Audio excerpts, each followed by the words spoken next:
এই ভিডিওটা আমি কয়েকদিন আগে করেছি, আজকে তোমাদের সাথে শেয়ার করছি।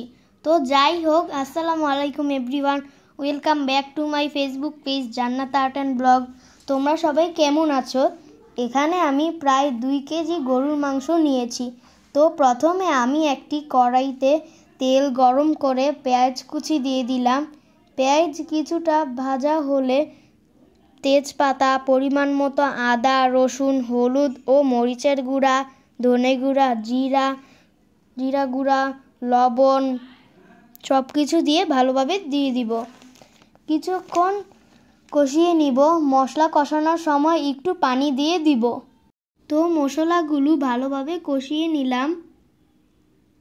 কষানো শেষ হলে মাংসগুলো পাতিলে দিয়ে দিলাম। তোমরা দেখতে পাচ্ছ মাংসগুলো আমি পাতিলে দিয়ে দিচ্ছি।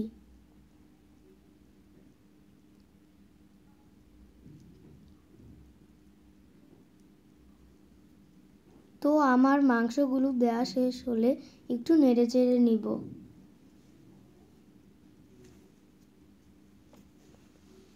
এই পর্যায়ে গরম মশলা, এলাচ, দারচিনি ও লবঙ্গ দিয়ে দিলাম। আপনারা চাইলে এখানে আরও মশলা অ্যাড করতে পারেন। তো একটা বড় টমেটো দেওয়া হয়েছে। একটু নেড়েচেড়ে ঢাকা দিয়ে মাংস সিদ্ধ হওয়ার আগ পর্যন্ত কষিয়ে নিব। আজকে আমি আলু দিয়ে গরুর মাংসের ঝোল রান্না করব। তো আপুরা, আন্টিরা, ভাইয়ারা, তোমরা সবাই আমাকে ফলো দিও এবং লাইক, কমেন্ট, শেয়ার করে আমার পাশে থেকো। তো গরুর মাংসের রান্নাটা কেমন হবে সবাই কমেন্টে জানাবেন। বন্ধুরা, ভয়েস ওভার করার সময় আমি কি বলবো বুঝতে পারি না। আমার মতো তোমাদের কি এরকমের হয়? কমেন্টে জানাবে। তো আমি এই পর্যায়ে বড় সাইজের অনেকগুলো আলু দিয়ে দিলাম।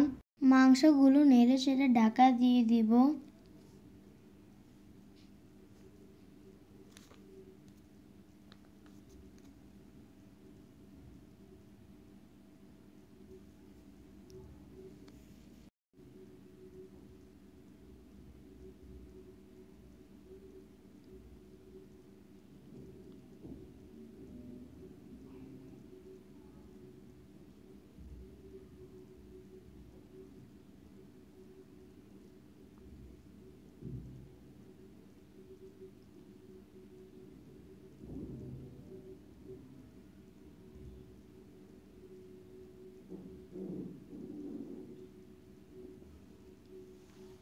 তো মাংস কষানো শেষ হলে ঝোল দিয়ে দিলাম।